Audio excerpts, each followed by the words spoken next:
Welcome to Talking Politics. I am Paul Gable. I'm here with my good friend and co-host John Bond Sr. We've got Randall here too as part of the panel. And Mike Chestnut, the city councilman in Myrtle Beach, is our guest. So Mike's going to get it from three of us today. But we'll be back in a moment.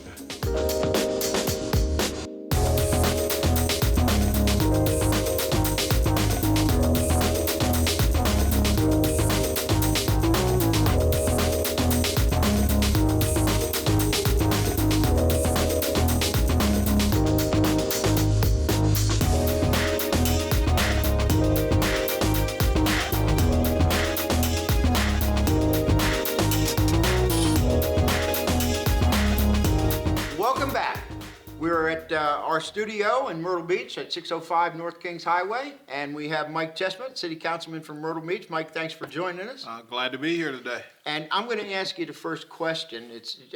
I'm just interested. Sure.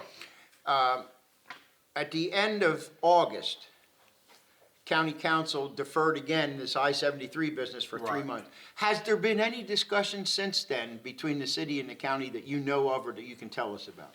Well, Paul, I mean, there has been some negotiations going on with the county staff and our staff and attorneys, of course. I can't speak to I don't want to know about but the I'll lawsuit. tell you that there are some things going on, and hopefully we're going to see a resolution to that problem or to that situation pretty soon. To the lawsuit. But is the city, you being on council now, Yeah. and disregarding what's going on in the lawsuit, the city's pretty firm that they want to keep their hospitality tax, and frankly, I don't blame them. Well, I mean that's what we've said in the public. So I mean the public knows that that's what we want to do. I mean we're saying that hey, it's ours. Now, do you foresee any possibility of some type of intergovernmental agreement with you and the county and all the cities to fund this I-73 agreement or not? Well, I can say because we did take a vote. I can't remember the exact day that we took a vote, but we said that we're on board as far as funding I-73. All we want to see is we want to know that there's state funding and there's federal funding and make sure that the money goes to where it's supposed to go. So that's about all I really can say. I mean, I-73 has been near and dear to our heart for a long time. I've made plenty of trips to Washington, D.C., to the state. So I think people know my stance on I-73. I think it is important, but we're going to get all this ironed out pretty soon. I mean, we're meeting behind the scenes, so. Yeah, and I don't want to know about the lawsuit negotiations at all. I was just wondering about the possibility of their coming together with a funding agreement that they, because, I mean, the county can't come up with anywhere close to 25 million now. We got this 25 million thing, up to 25 million in place with SCDOT. So the city's going to have to kick in a significant portion. I mean, you guys are probably the top collectors of that tax, although maybe not with the new hospitality tax, which is only on prepared food and beverages, but close. Right. And then probably North Myrtle. Well, it's probably the city of Myrtle Beach, the county, then North Myrtle, certainly Surfside and Conway and what have you, a pittance really collection-wise. Yeah. Well, I think we've already said. I wish I could remember the exact meeting, but we've already said publicly what we would do. So, I mean, I think I can only speak for the city. I know we've said that we were, it wasn't about I-73. Our support there is for I-73. So, I mean, that's all I can really say. I-73 is near and dear to our heart. Okay. All right. Yeah. Good enough. Yeah. Can you give us the genesis of the hospitality tax with the brouhaha you're having with the county insofar as the funds are concerned?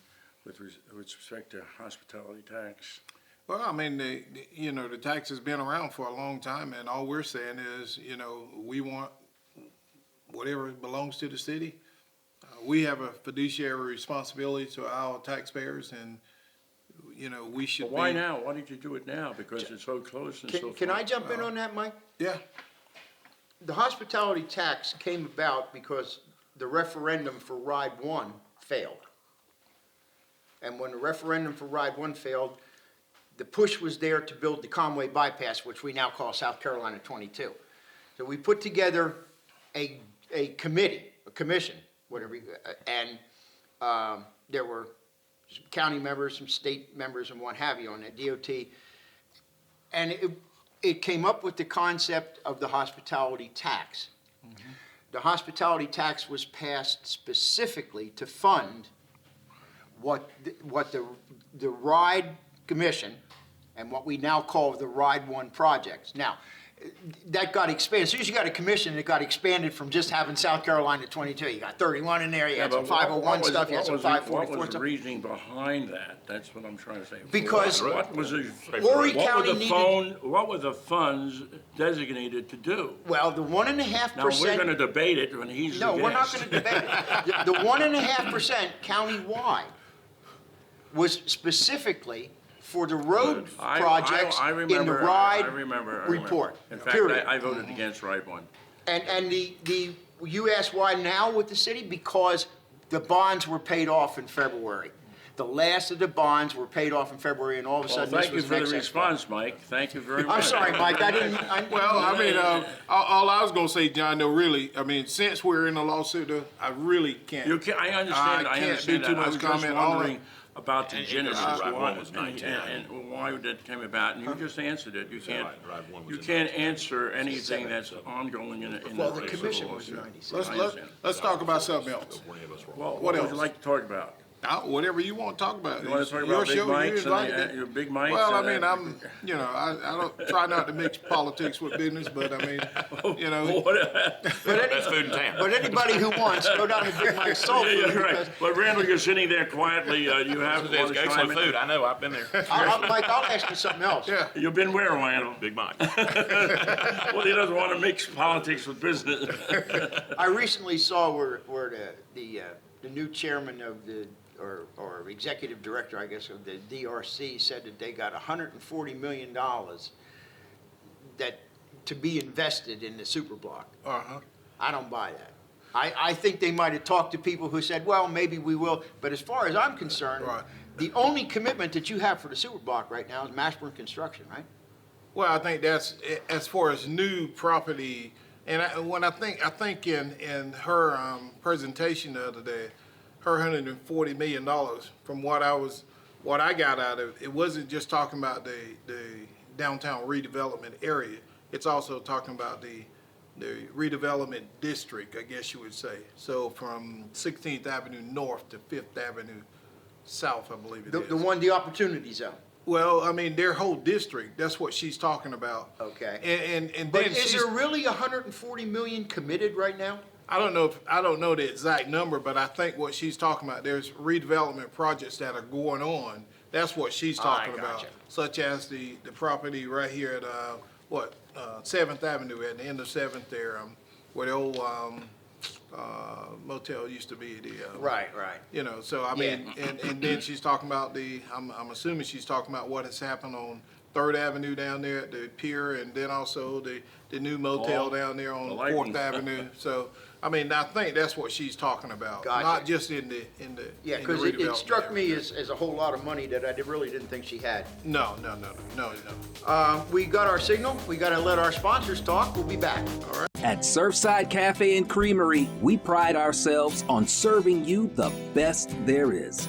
Our breakfast and lunch menus feature Boar's Head products. And how about starting your day with one of our signature coffee blends from Charleston Coffee Roasters? Surfside Cafe and Creamery has something for every taste, including the best ice cream on the Grand Strand. You gotta taste it to believe it. Surfside Cafe and Creamery, 1611 Highway 17, Surfside Beach.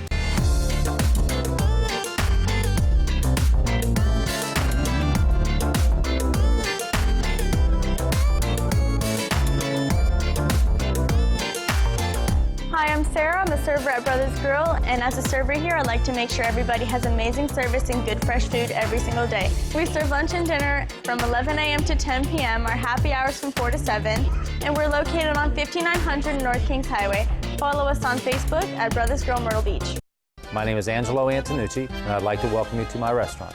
I've been in Myrtle Beach now for over 30 years, and we are the home of the greatest steaks in the universe. Here at Angelo's, we have a fantastic Italian buffet with your favorite pastas served with meatballs and sausage and delicious gourmet pizzas. But where we really shine is our entrees like our Scampi Traditional, Alfredo or Lemon Romano served over linguine, our French pork chops with garlic mashed potatoes, and our twin fillets featuring our signature Marsala sauce. It's a great place to enjoy with family and friends, so stop by and see us at our new location at the corner of 24th Avenue South and South Kings Highway. Don't just take my word for it. Come in and try Angelo's, home of the greatest steaks in the universe.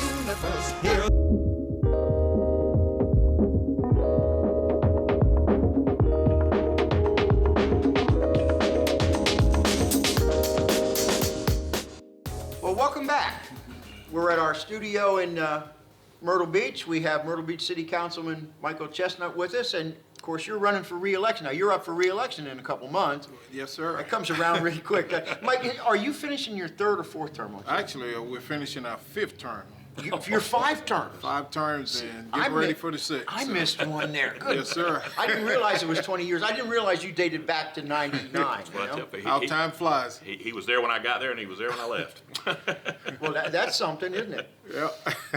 Well, Randall, welcome, and Well, go ahead, Randall. Well, I was going to ask Mike, because, we had some exciting things, I think, going on when I left council downtown.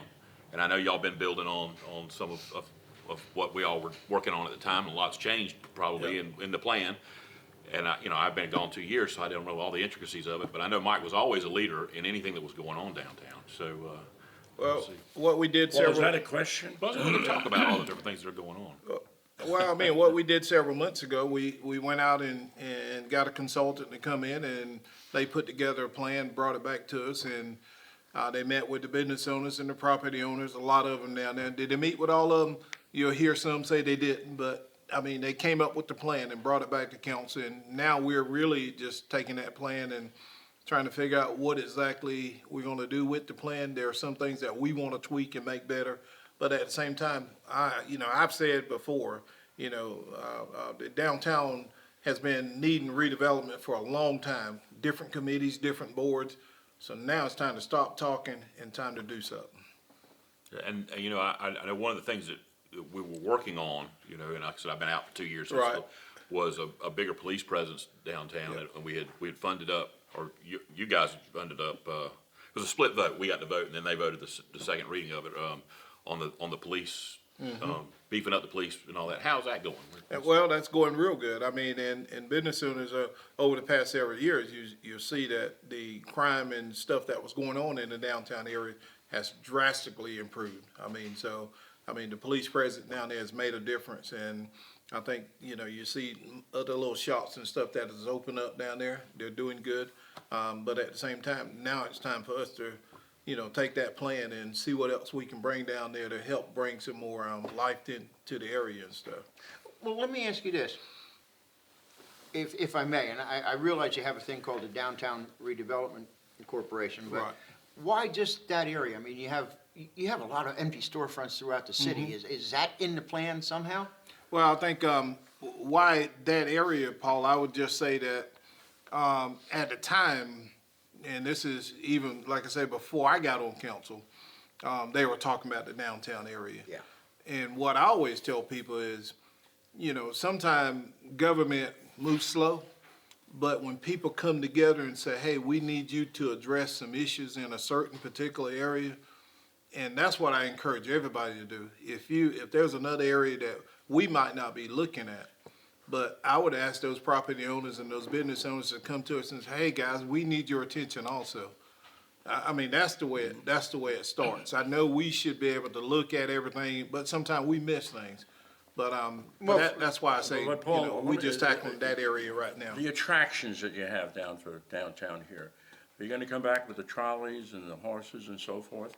And then secondly, a lot of the business owners right here in the center of Myrtle Beach are really annoyed at the city council because you're putting everything into Market Commons, and all of the attention is going directly on Market Commons, and they're left out there in the wind. They're not getting some of the benefits that the city should be considering to get some attraction. Now, you do have that country music that comes in here, but it doesn't really afford an opportunity for the merchants in the downtown to benefit from it. So what are you going to be doing to help the people right in the downtown, like 21st Avenue North, et cetera?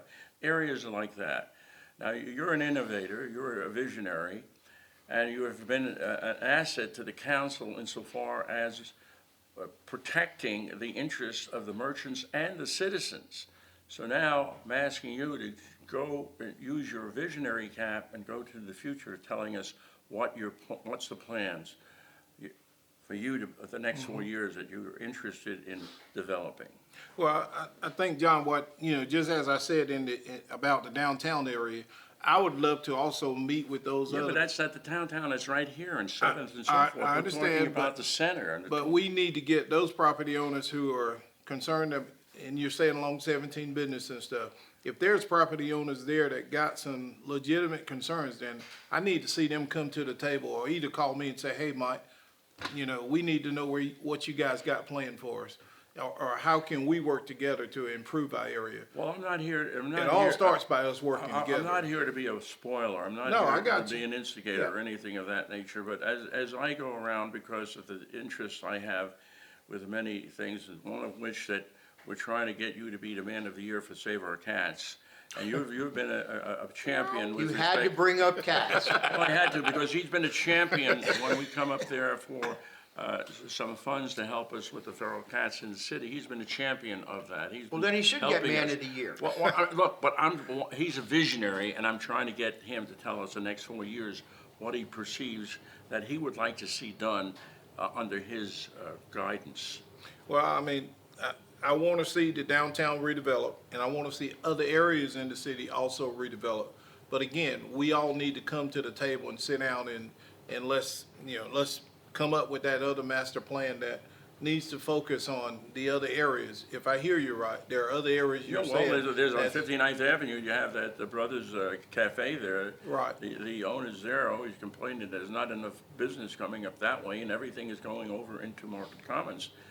And I said, I don't know what the answer is to how you get the business up here, but you should. Randall was up there many times, and he heard the complaints from the citizens up there. I just went back there the other day. I said they still don't see any movement, and they're griping because the taxes is getting so high, the business taxes are so high, and they're not getting the benefits of it. Well, we got our notice. I understand the lights going on. Randall. We got our notice, and it's time to let our sponsors talk, and Mike can answer that when we come back. Yes, sir. I want to. Located at 1300 Highway 544 near Coastal Carolina University, Soho 544 is an area's favorite for sushi, hibachi, American and Asian fusion cuisine. Soho 544 also offers daily happy hour special for only $5, as well as some of the lowest beer and liquor prices along the Grand Strand. So don't wait, come and join us. Soho 544 also caters to large parties and special events.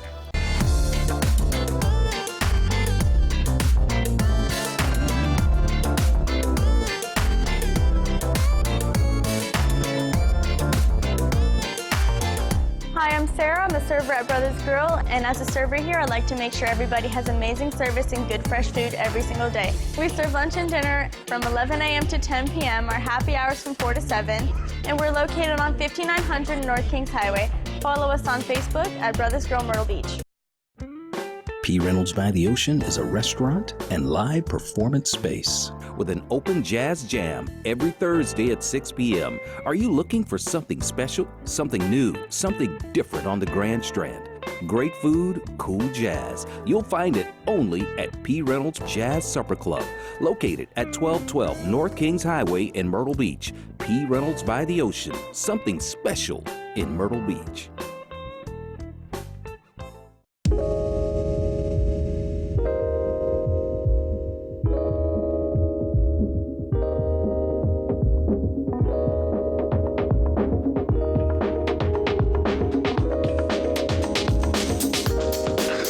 Welcome back. We're talking to Mike Chestnut. We're talking a bit about his run for his sixth term on city council, and some of the plans for the future for the city. And you had something you wanted to bring up. Well, I was just going to find out what was going on. I know there was a plan to move the library downtown. There was an amphitheater, and there was some negotiation with Coastal Carolina University when I left, and I didn't know where that was at for the Performing Arts Center, which originally I think was going to go as an amphitheater near the convention center, and now I understand it's going to be a surf park or something over there. So I just kind of wonder where all those projects were. I know you. Well, I mean, The performing arts deal with Coastal Carolina in the downtown area, that's still being, I guess you can say, fine-tuned. We're still working on that. We bought the property, so the property's there. Coastal Carolina is real interested in bringing some students down, and we're interested in, of course, getting them down there. So that's going to happen. It's just a matter of time. So. And those folks, I know they got to be excited because the performing arts people have worked on that for 25 years, I'm sure. To get something thrilling into Myrtle Beach, you're going to come back with parades like the Sun Fun and bring it down on 59th Avenue. We have parades there to get enthusiasm, to bring the crowds in, to bring the tourists in. After all, we're paying that 1 cent sales tax for the tourism, and we have to promote something.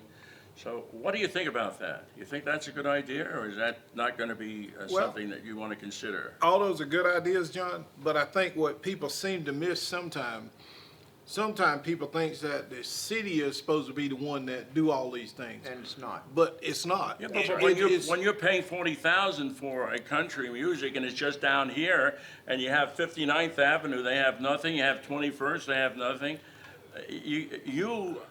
I have the most respect for you, you know that. Yeah.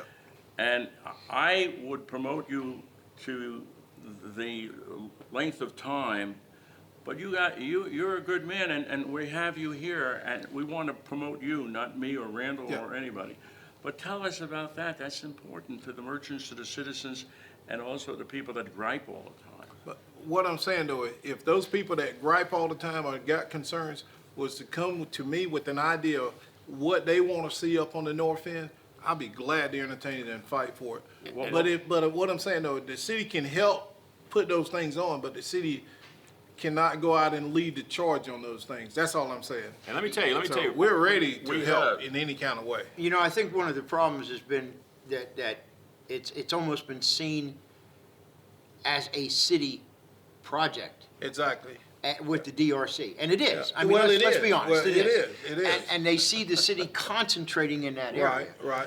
Randall, But again, though, Paul, I'm sorry, Randall. But again, though, it took that group of property owners down there, and it took phone calls to council members saying, "Hey, we want y'all to focus on this," and that's what it takes.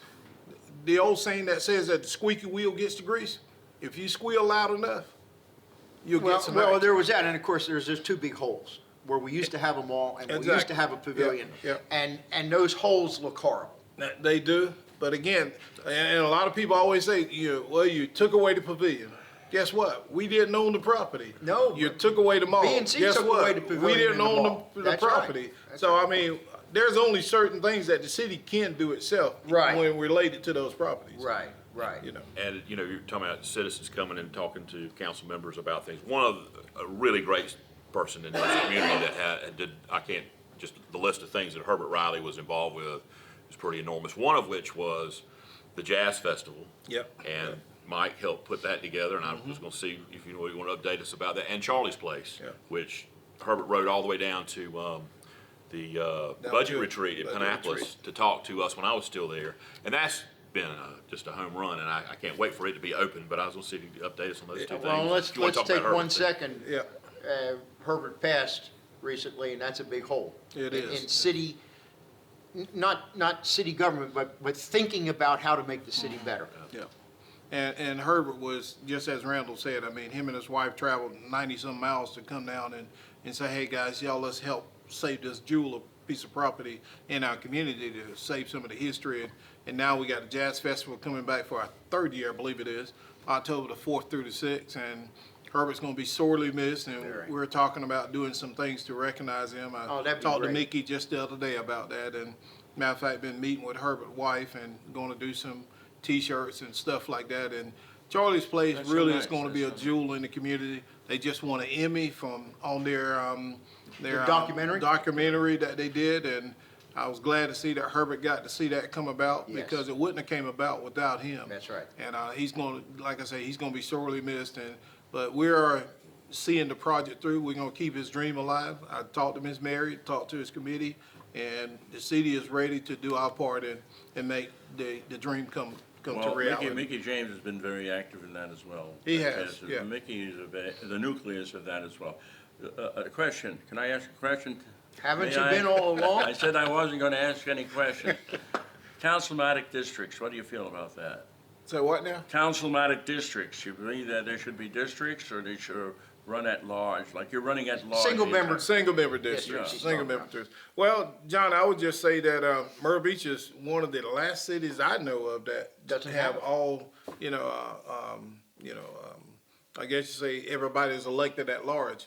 I am interested in the discussions. I think we need to have that discussion at some point.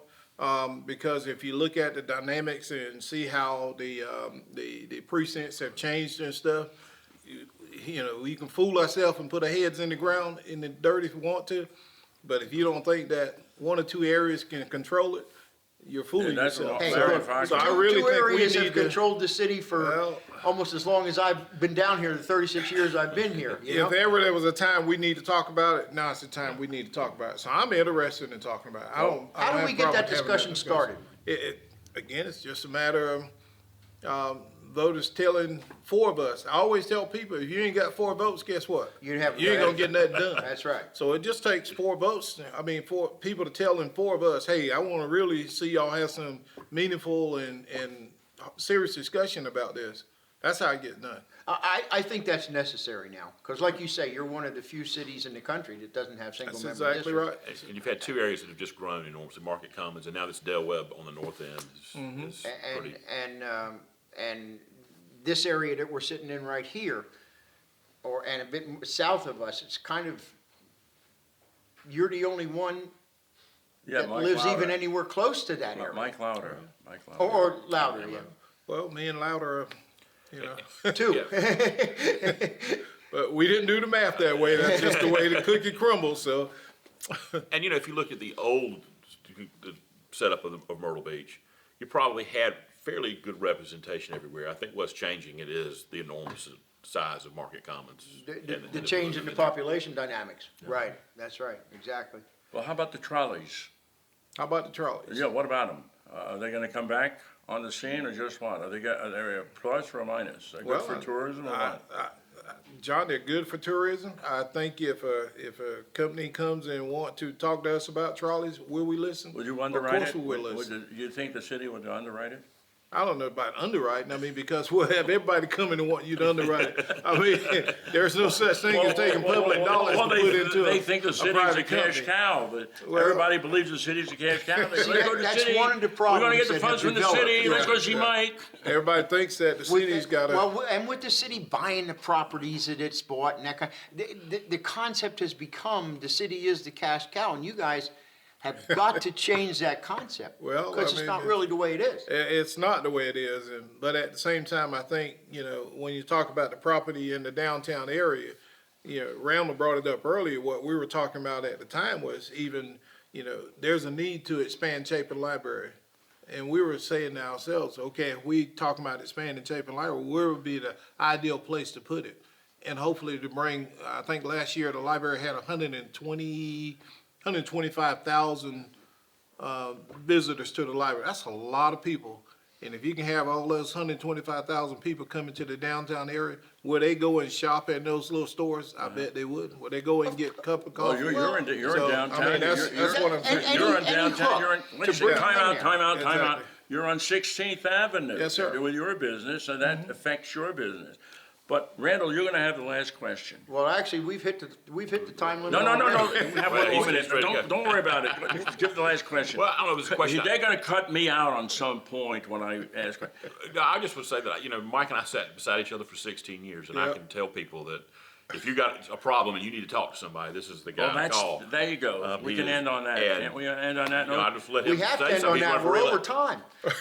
Well, he's running for re-election. We gotta have an hour show with Mike if he wants to Give come him a back. chance just to say, hey, why should people vote for him? Because I can tell you why, because I work with Well, him. tell me 6 years. quickly. We only have 5 seconds left. Why, Randall, in 5 seconds? Well, let him answer this. Yeah, let Mike talk for himself. All right. Well, again, guys, thank you for inviting me here today. I am up for my 6th term on City Council. I would just ask the voters to go out November the 5th and vote for Mike Chestnut. I feel like we've done a great job on City Council. I've been one who's willing to listen and I always tell people no night is too late, no morning is too early. If you have a concern or a problem, just give me a call. I'll be glad to sit down and meet with anyone, but Do you have a telephone number? 843-251-5647. We'll put that on the screen. Okay. And did I hear you say that I'm open for phone calls at 2 in the morning? Yes, sir. Yeah, let me say, I work with him. He does answer. Well, that's all the time we have. Mike, thank you for joining us. Yes, sir. And we'll be back next week. All right.